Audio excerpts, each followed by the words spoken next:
Faustino Catalina. Iglesia Noticia. COPE. Estar informado.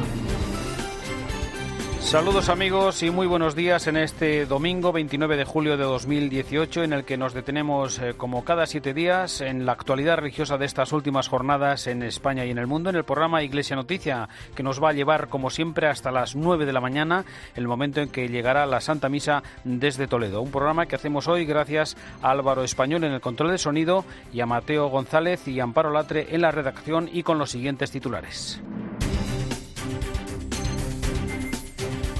El arzobispo de Santiago de Compostela, Julián Barrio, reivindica la herencia del cristianismo en Europa en la fiesta del apóstol Santiago. La catedral compostelana recibió en 2017 la cifra récord de 301.000 peregrinos que han completado las rutas jacobeas. El Papa Francisco muestra su solidaridad a los afectados por los incendios en Grecia y el derribo de una presa en Laos. El miércoles se cumplieron los 50 años de la promulgación de la encíclica Humane Vitae de Pablo VI. Diversos movimientos civiles de Nicaragua se manifestaron ayer en apoyo a la labor de los obispos como defensores de la verdad y la justicia. La Conferencia Episcopal Italiana hace una llamada para desterrar el miedo y favorecer la acogida de los migrantes y refugiados. La Universidad Menéndez Pelayo ha analizado la presencia de la Iglesia y la religión en la sociedad española. Y el nuevo plan pastoral de la Archidiócesis de Zaragoza apuesta por una mayor presencia y responsabilidad de los laicos. El pasado 25 de julio celebramos la fiesta de Santiago Apóstol. La catedral compostelana acogió a miles de personas que se han sumado a la ofrenda nacional y a la misa presidida por el arzobispo Julián Barrio. En la homilía recordó, entre otras cosas, la herencia cultural europea e hizo un llamamiento al diálogo. Para el prelado compostelano, que celebra este año sus bodas de plata como obispo, la Iglesia no puede replegarse frente a quienes solo ven confusión, peligros o amenazas. En esta celebración estuvo nuestra compañera de COPE Santiago, Patricia Iglesias. Pocos asuntos de actualidad se quedaron fuera de la ofrenda que presentó en nombre del Rey al apóstol Santiago Miguel Santalices, el presidente del Parlamento de Galicia. Apeló a una España capaz de encontrar un camino de concordia con acomodo para todas las sensibilidades. También defendió como imprescindible en el momento político actual la necesidad de pedir disculpas por la corrupción, tanto a los que tienen responsabilidades como los que no. Y en lo tocante a la crisis migratoria, sugirió el presidente de la Cámara gallega hacer de lo que algunos ven una amenaza una fortaleza. Una política migratoria consensuada, blindada frente a bandazos tacticistas o brotes xenófobos. Medidas ambiciosas que contemplen a los migrantes como personas que buscan la integración y huyen de los guetos, que apuesten por la educación que inmunice frente a hipotéticas e indeseables radicalizaciones. El arzobispo de Santiago, en su respuesta, hablaba también de dignidad, incluso en los últimos instantes de la vida. Porque el valor sagrado de la vida del enfermo no se oscurece nunca, sino que brilla con más esplendor precisamente en su sufrimiento y en su desvalimiento, como nos dice el Papa Francisco. El arzobispo de Santiago, en su respuesta al oferente, hacía además un llamamiento a ser testimonio de fe, incluso en momentos de descristianización y de deterioro moral. Poco después de la celebración, el propio arzobispo estuvo en los micrófonos del Espejo, en los que destacó el trabajo de las diócesis del Camino en la acogida y el anuncio del Evangelio a los peregrinos que realizan esta importante ruta. Tenemos que tratar de dar esa acogida no solo material, sino sobre todo religiosa y espiritual a tantas personas que vienen con el deseo de encontrarse consigo mismas. Muchas veces me preguntan, ¿cuál es el éxito del camino? Yo digo, el éxito del camino es que el hombre de nuestros días está cargado de preguntas y trata de darle respuesta a esas preguntas. Y eso lleva el encontrarse uno consigo mismo. Porque a veces, no sé, al menos no sé si estaré equivocado, pero uno percibe que más que peregrinos somos fugitivos, que no sabemos ni de dónde venimos ni a dónde vamos. El peregrino sí que sabe de dónde viene y, lógicamente, sabe la meta a la que tiene que llegar. Y eso conlleva un encuentro consigo mismo. Y seguimos hablando de peregrinos a Santiago porque la Catedral Compostelana recibió en 2017 a 301.000 peregrinos que han completado alguna de las rutas jacobeas. Esta cifra supone un récord absoluto que sigue subiendo y superando los datos de 2010, el último año santo celebrado hasta el momento. Nos hace un balance de estos datos César Rúa, que es el coordinador de la Oficina de Atención al Peregrino de la Catedral Compostelana. Lo que va de año, desde el 1 de enero, llevamos ya más de 162.000 peregrinos. Ahora mismo, durante esta época del año, lo normal es venir más bien peregrinos españoles. Y las motivaciones, son un poquito mezclas, sobre todo entre espirituales y puramente religiosas. Y luego hay un pequeño porcentaje que no llegan ni al 10%, que serían motivos ya más turísticos, deportivos. Normalmente los españoles suelen tener más motivos espirituales, o por lo menos es lo que a nosotros nos dicen aquí. Y entre peregrinos extranjeros lo que más abunda sobre todo son una promesa, y sobre todo la mayoría de ellos vienen sin saber muy bien a lo que vienen. Y es por el camino por donde descubren la verdad a lo que vienen exactamente.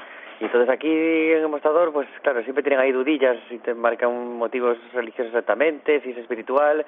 Pero que la gran mayoría, entre el 70 y 80%, aunque sea solo un motivo religioso o de sentido de búsqueda, sí que lo tienen. Y luego, la mayoría viene por el camino francés, casi el 60%, y las nacionalidades así más comunes, digamos, que más vienen, son eso, siempre españoles, y luego después hay muchísimos alemanes, hay italianos, portugueses. Está creciendo mucho ahora los asiáticos, tanto coreanos como japoneses, y también los sudamericanos. Últimamente, estos últimos 2-3 años, hay bastante.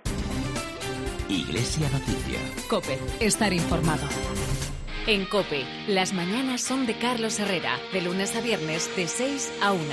Cuánto me alegro de saludarles. Están ustedes aquí.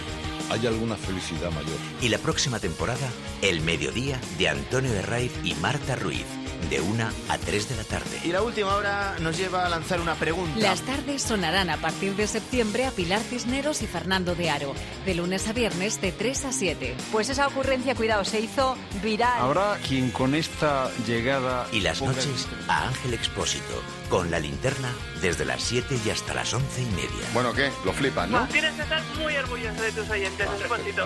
En COPE ya estamos preparando la nueva temporada. Te esperamos. Iglesia Noticia. COPE. Estar informado.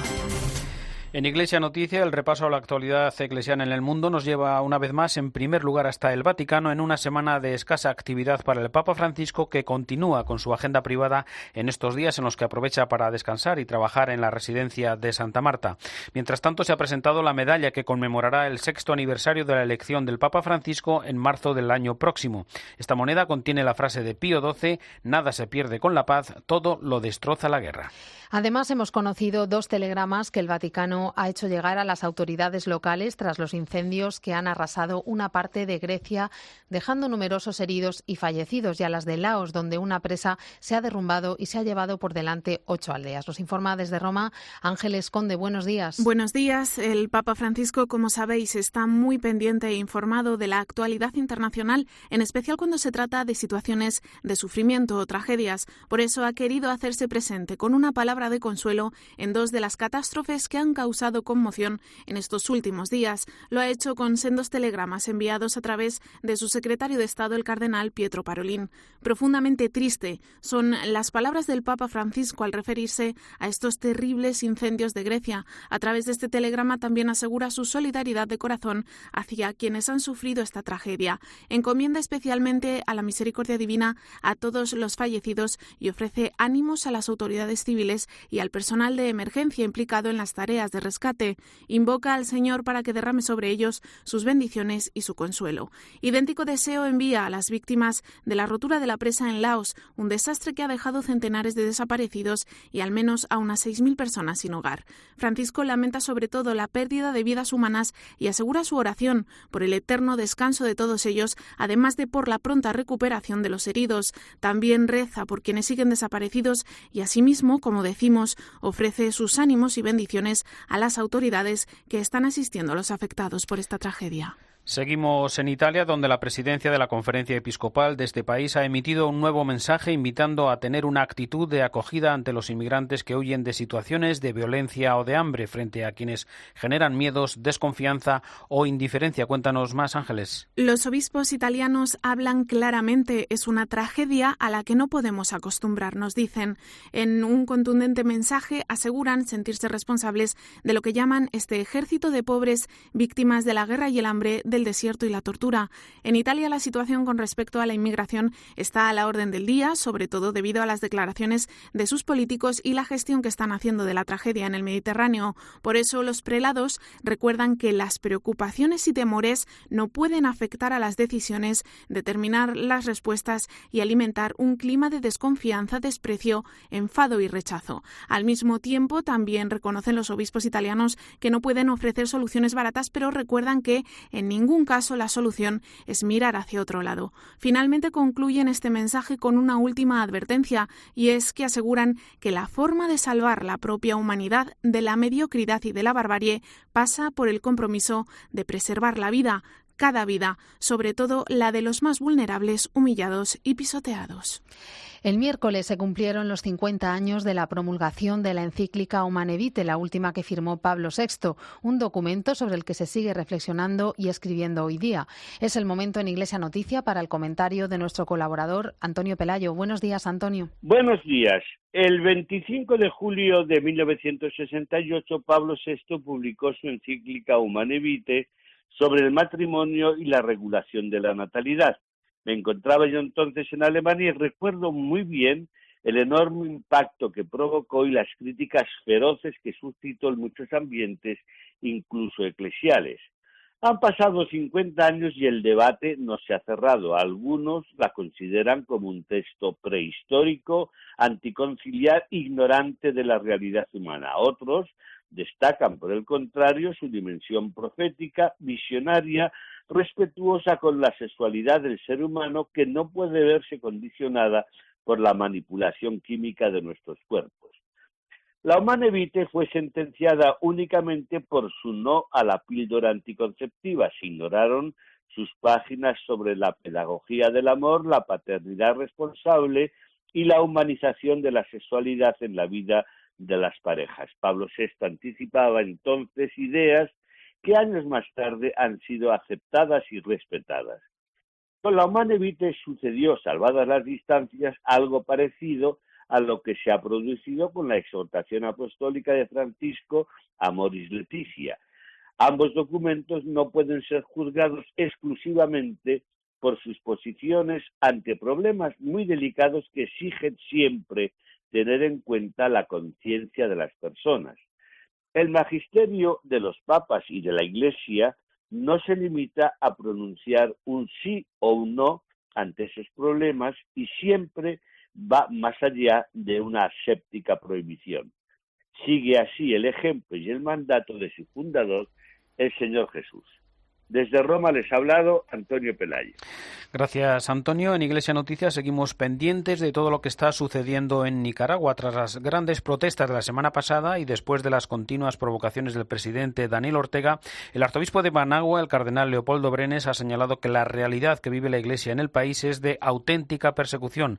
Los últimos acontecimientos han provocado que fuese convocada una reunión de urgencia de la Conferencia Episcopal Nicaragüense para replantear el papel de la Iglesia en la mesa del diálogo nacional, un diálogo que está en suspenso desde el 8 de julio.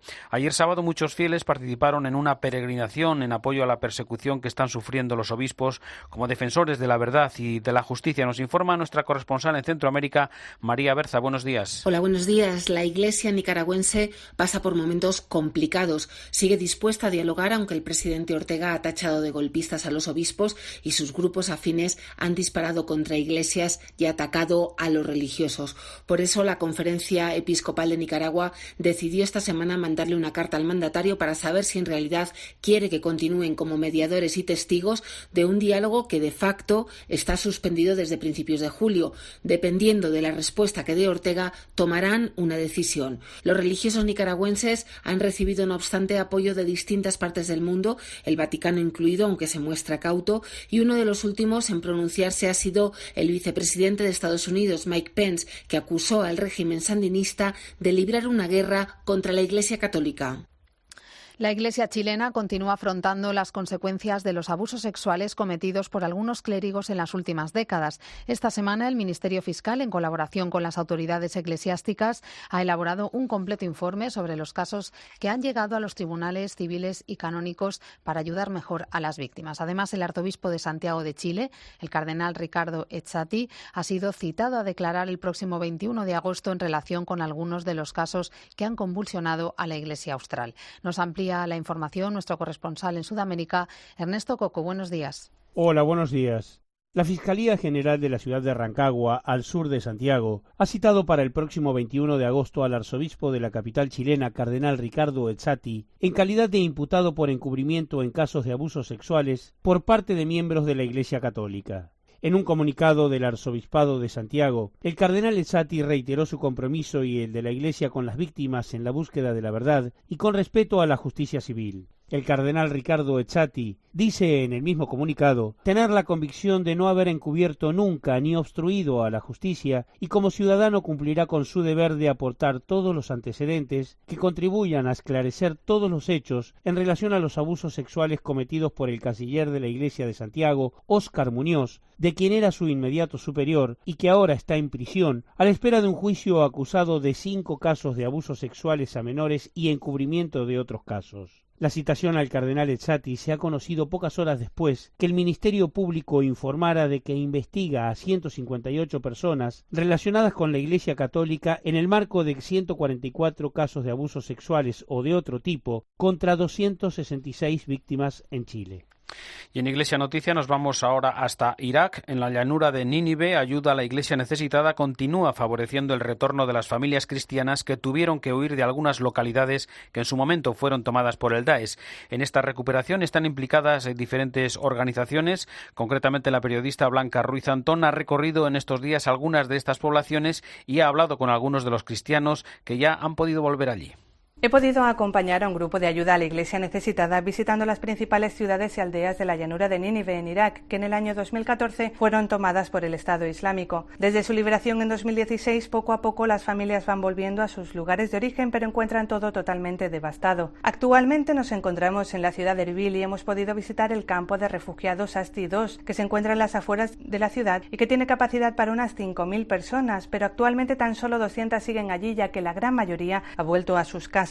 En nuestro paso por Karakosh, una de las principales ciudades cristianas de la llanura de Nínive, comprobamos cómo actualmente unas 6.000 familias ya se han asentado de nuevo allí y están poco a poco reconstruyendo su vida con la colaboración de numerosas organizaciones, entre ellas Ayuda a la Iglesia Necesitada, que forma parte del Comité de Reconstrucción Local, liderado por el sacerdote de la ciudad, Giorgio Lajola. Volvemos de nuevo a la actualidad en España. Uno de los cursos de verano de la Universidad Menéndez Pelayo ha analizado durante esta semana la presencia de la Iglesia y la religión en la sociedad española. Organizado por la Escuela de Teología Karl Rahner von Balthasar, ha repasado las 4 últimas décadas para analizar el desarrollo de los valores constitucionales en materia religiosa. Nos amplía esta información desde COPE Santander, Víctor Barona. Buenos días. Buenos días. La 17ª edición de la Escuela de Teología ha repasado durante esta semana el papel que la Iglesia y la religión cristiana han tenido durante los 40 años de democracia. A lo largo de estas 4 décadas la sociedad española ha evolucionado, como también lo ha hecho la Iglesia. Explica Ángel Cordovilla, director del curso, que los cambios políticos y sociales han llevado a que hoy la Iglesia cumpla un papel social muy distinto al de décadas atrás. El vuelco político y cultural de las sociedades democráticas en la actualidad y su relación con el hecho religioso y cristiano quizá hoy genera una exclusión desproporcionada y una marginación social que tampoco se ajusta a la naturaleza del fenómeno religioso como un hecho esencialmente social, no solo privado y particular. Por ello, las conclusiones que han extraído la mayoría de los ponentes que han pasado por la península de la Magdalena es la de la necesidad de recuperar un papel relevante por parte de la Iglesia, tanto en instituciones como en el espacio público. Además de ello está el reto de construir un mensaje atractivo para que los más jóvenes sigan con la misión de la Iglesia.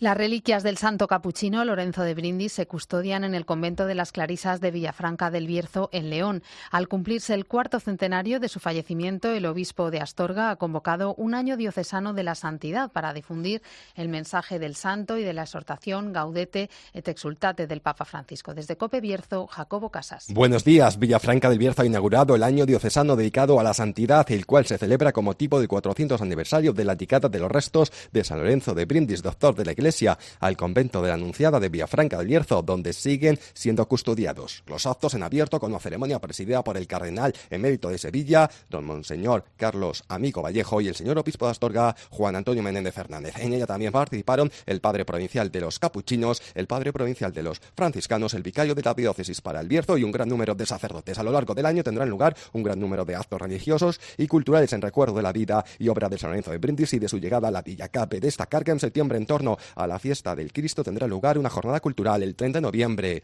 un encuentro para sacerdotes y religiosos, y el 1 de diciembre un encuentro para laicos. Estos dos últimos actos tendrán lugar en la capital de la diócesis, en Astorga. Ya en febrero de 2019 se va a celebrar una jornada diocesana de la vida consagrada en el monasterio de la Anunciada en Villafranca del Bierzo. En marzo el protagonismo será para los ejercicios espirituales. Para terminar, entre el 1 y el 8 de junio tendrá lugar la peregrinación diocesana a Roma, y todo se culminará el próximo 21 de julio de 2019 con la clausura de este año diocesano de la santidad. A posteriori, el 28 de junio, jornada de oración por la santificación de los sacerdotes. El arzobispo de Zaragoza, Vicente Jiménez, ha presentado esta semana el nuevo programa pastoral de la diócesis. Entre sus propuestas más destacadas están los objetivos de que el laicado asuma mayores responsabilidades y también el vertebrar la actividad de la Iglesia en la sociedad de modo más significativo, además de un mayor cuidado en la catequesis. COPE Zaragoza, Ana Abad. La Archidiócesis de Zaragoza fomenta el acercamiento de los niños al cristianismo a través de un nuevo directorio de catequesis. Se aplicará a partir de 2019 con una presentación previa en el último trimestre de este año. Así los niños comenzarán un año antes, en segundo de primaria, a realizar la catequesis previa a la primera comunión. Con este cambio, la Archidiócesis de Zaragoza busca adaptarse a las nuevas necesidades culturales y educativas de la sociedad actual. José Antonio Calvo, delegado de medios del Arzobispado de Zaragoza. Quizá lo más llamativo es ese año más en la preparación para la primera comunión, pero lo más importante es estamos viviendo un tiempo de cambios. Crear, formar un cristiano supone mucho más esfuerzo. Este año adicional de catequesis llevará el nombre de Despertar Religioso. Es una medida ya implantada en numerosas diócesis españolas e incluso europeas. Ahora se suma a ella la Archidiócesis de Zaragoza. Nos acercamos ahora al contenido de la última carta pastoral del arzobispo de Toledo, Braulio Rodríguez, en la que recuerda que la vida cristiana continúa en vacaciones y por eso anima a todos a no dejar de ir a misa en el periodo estival. COPE Toledo, Cristóbal Cabezas. Braulio Rodríguez anima en su escrito de hoy a ir a misa los domingos frente a las diversiones que invaden la vida personal y familiar. Se pregunta el también primado de España si las fiestas de verano, las visitas al pueblo, el encuentro con los familiares y amigos, las pequeñas excursiones al campo o a las ciudades cercanas libran del aburrimiento, y admite que es posible, aunque algunos tienen que dormir durante el día para compensar el cansancio de las noches en la calle, en los bares o en los espectáculos al uso. Con esta variedad de ocupaciones en fines de semana o en vacaciones, con frecuencia familias cristianas enteras, los jóvenes y los menos jóvenes, asegura don Braulio, se acostumbran a dejar la misa dominical y a olvidar el carácter sagrado del domingo, alertando de que si llegáramos a perder el sentido sagrado de este día, sería una pérdida gravísima, no solo religiosa, sino también cultural. A su juicio es tan importante el domingo, nos jugamos tanto los católicos en ello, que le gustaría que se quede esta preocupación. Sin el domingo bien celebrado, subraya el arzobispo de Toledo, no se puede conservar una fe vigorosa ni se podrá transmitir a nuestros hijos. Hoy concluye en Santiago de Compostela el Gen Fest, el principal encuentro de jóvenes vinculados al movimiento de los focolares. Los participantes han realizado durante una semana las últimas etapas del camino portugués hasta la tumba del apóstol. Se han unido de esta manera al encuentro mundial que los focolares han organizado en Filipinas. A lo largo de estos días han podido trabajar en valores como el diálogo, el compañerismo o la generosidad, como nos cuenta Antía da Silva. El Genfest es algo único. Yo creo que todavía no se han inventado palabras para describirlo. Es una experiencia que te hace perder tu idea para abrir los ojos a otras realidades sociales, a otras religiones, para ver lo que nos une y no lo que nos separa. Es como estar en familia. Estar con jóvenes de todo el mundo que comparten un mismo ideal que tú es un empujón a continuar trabajando en ello, ¿no? Yo creo que nosotros lo sentimos como un grito de esperanza, una muestra de que más allá de las barreras culturales y personales es posible este estilo de vida, ¿no? Dejas de pensar también que somos 4 gatos locos que quieren cambiar el mundo y realmente te das cuenta de que somos bastante más. Lo diferente del Genfest es que la fraternidad y el respeto y el amor concreto por los demás no se quedan acciones concretas, sino que se refleja en la gente, en su mirada, en su vida, en su día a día, ¿no? En estar por y para el otro continuamente. El jueves se celebró la fiesta de San Joaquín y Santa Ana y en la Iglesia se ha ido consolidando esta jornada como un día de homenaje a los abuelos. Con este motivo, el obispo de Ávila, Jesús García Burillo, ha escrito una carta agradeciendo la aportación de los mayores a la sociedad y haciendo una llamada a la responsabilidad de todos en el cuidado de los ancianos. Desde Ávila nos cuenta los aspectos más destacados de este mensaje. Ausi Rueda, buenos días. En un escrito con motivo de la fiesta de San Joaquín y Santa Ana, Monseñor García Burillo considera que la celebración de este Día de los Abuelos es todo un acto de amor, un reconocimiento respetuoso por su impagable servicio a la familia y a la sociedad. Sin embargo, recordaba el obispo de Ávila, no siempre se da este reconocimiento y es que la sociedad actúa muchas veces como si los ancianos molestaran o sobraran y las leyes que se anuncian no ayudan tampoco a cambiar esta percepción. Nuestros mayores son guardianes de la sabiduría.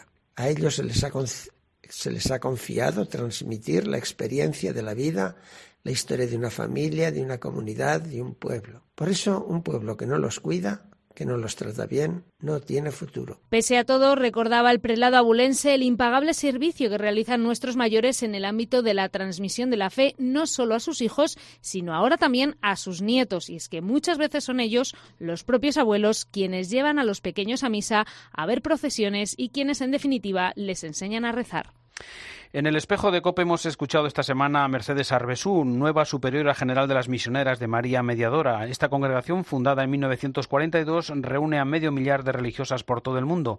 En COPE, como digo, nos ha recordado la impronta de su fundadora y el estilo que las caracteriza.